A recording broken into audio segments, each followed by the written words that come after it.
We are rolling. Now we are definitely rolling.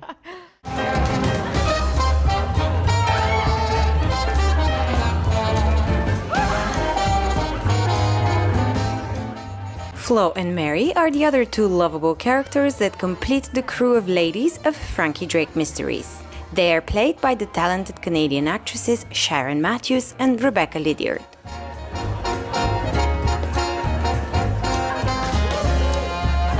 What's cooking, gals?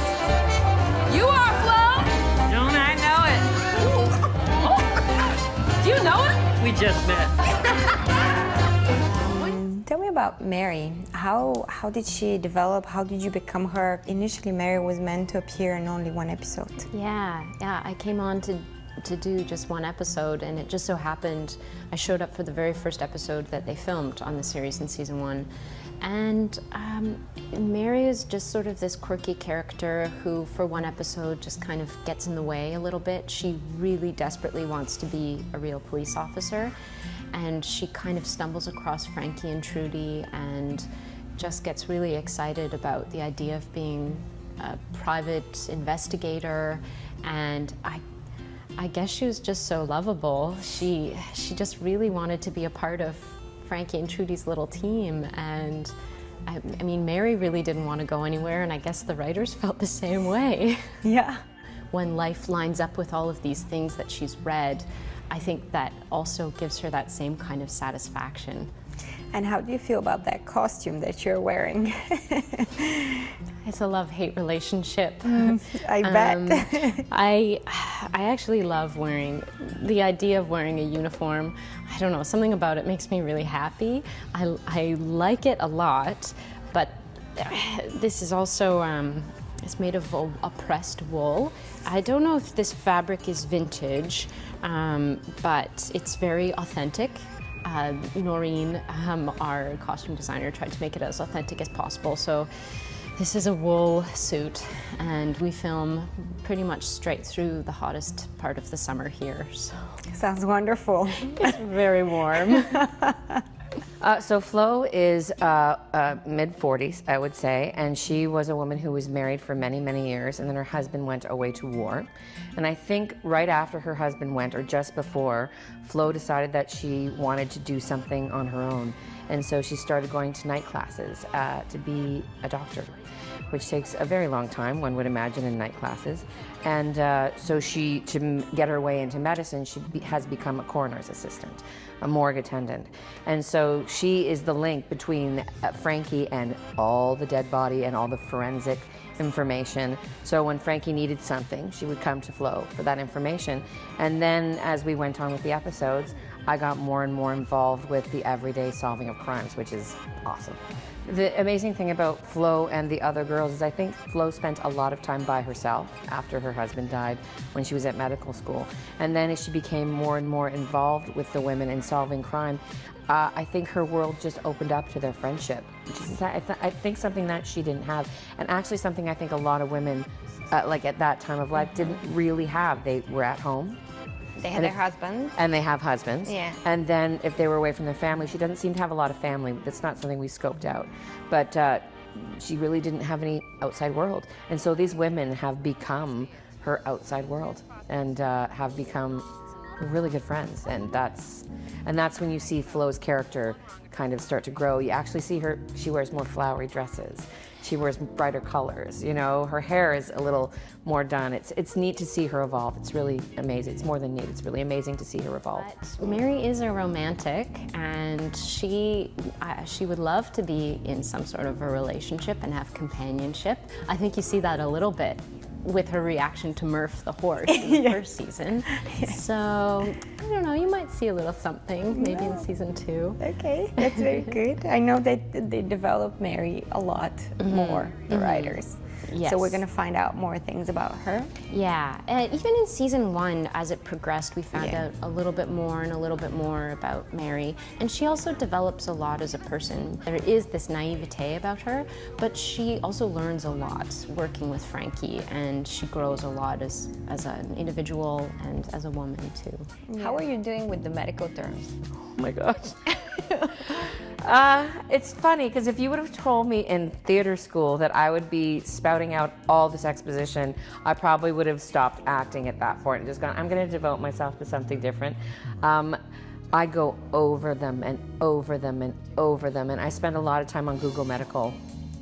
And Siri doesn't help me a lot of the time. I'm like, Siri, tell me what an organoscopy is. And she says, well, an organoscopy is the study of organs. I'm like, that's not enough information. But yeah, so I spend a lot of time on Google Medical, and I spend a lot of time just working through the morgue and trying to figure out how all those instruments and everything that are realistically and really from the 1920s, how they work.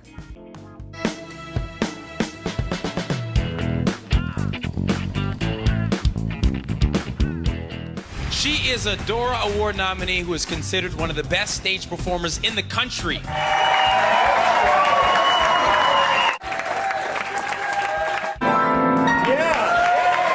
She's been featured in movies, big blockbusters like Cinderella Man, Mean Girls, and Hairspray. Come quick.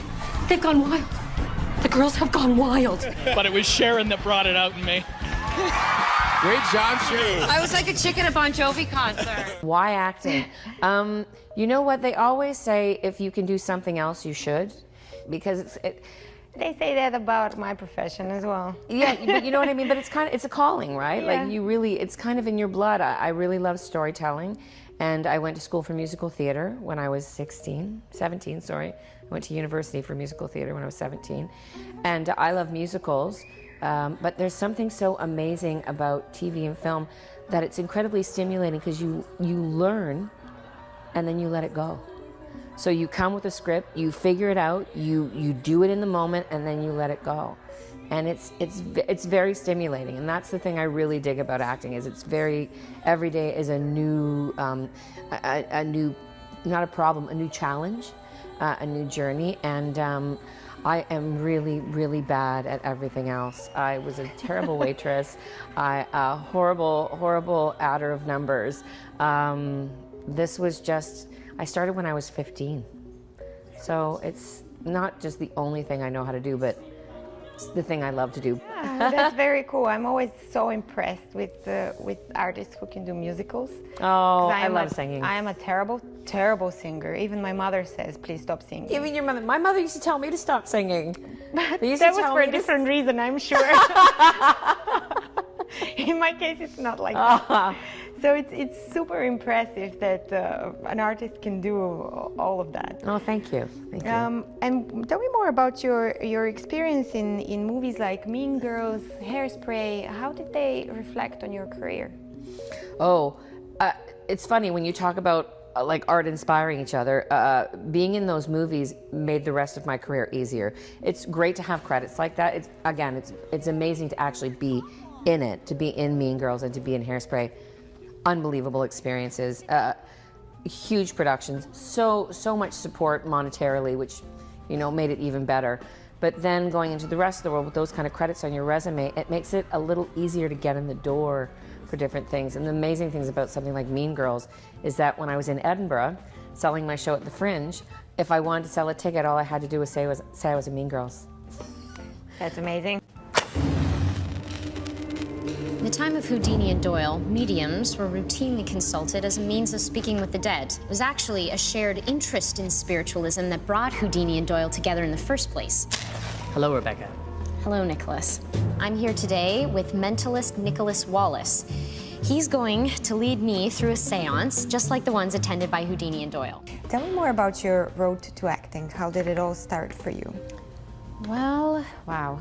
I mean, I guess I started when I was pretty little, but I didn't start acting professionally up until about 4 or 5 years ago. So I've only been doing it, full time for, a few years now. So I'm still pretty new to it. But it is something that I always loved to do. And it wasn't a career path that I chose lightly.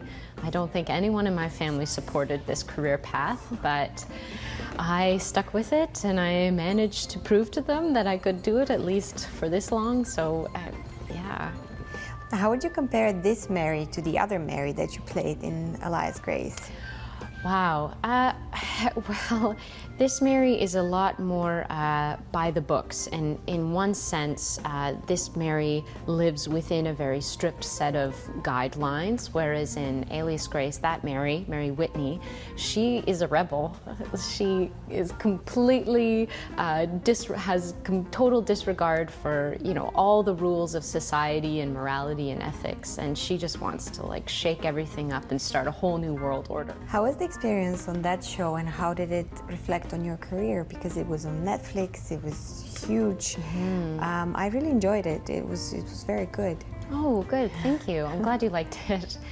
I don't think, while we were shooting it, I don't think I really realized the kind of impact or the scope that it would have. I didn't realize that, you know, people all over the world would be so affected by it.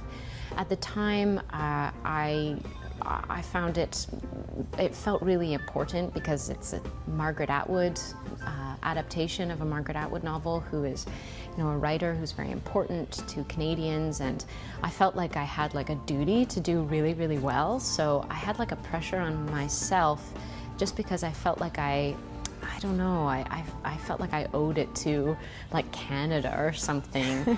And I mean, not that I would encourage anyone to put like extreme amounts of pressure on themselves, but I was so pleased with the end product. It was almost worth all of the stress and the sleepless nights that I spent trying to make it good. I always wanted to be, and I thought that a big girl should be an action star. I think that there should be some kicking of ass with big girls around. I'd love to do something like that. I'd love to write something for a woman who is, I mean, I know Melissa McCarthy already did Spy, but I would love to do something like that, where I went out in the world and solved some crimes and kicked some ass. I would love to see that. That'd be fun, right? It would be so That'd be a lot fun. of fun. Yeah. We see a lot of things in the show that make Mary happy. What does Rebecca enjoy doing, and what makes you happy? I like things that I just like being charmed. And I think maybe that's a similarity between me and Mary.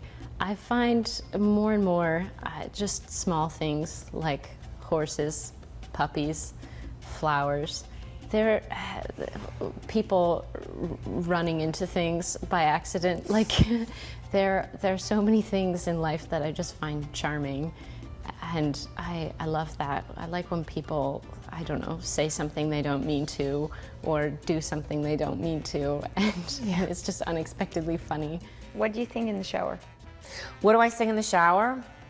I usually sing like Mariah Carey, for no apparent reason, or Dreamgirls, or I like to sing James Taylor, Joni Mitchell. I like a lot of different kinds of music. If you had to sing right now, what would it be? If I had to sing right now, or if you want to sing, that's fine with me. If I had to sing right now, you know what? I'm really stuck right now on Joni Mitchell's two different versions of Both Sides now, because when she did it the first time, do you know the song, Both Sides Now? Yeah. When she did it the first time, she did it so, sometimes I don't know with people of a certain age because they fall right in the middle. But when she did it in the beginning, it was all, I've looked at life from both sides now, really high. And then when she did it years later, she sang it, I've looked at life from both sides now. Like, it's just this amazing transition of an unbelievable artist who let herself evolve. I got goosebumps. Oh, I'll tell you something I think you'll understand when I say that something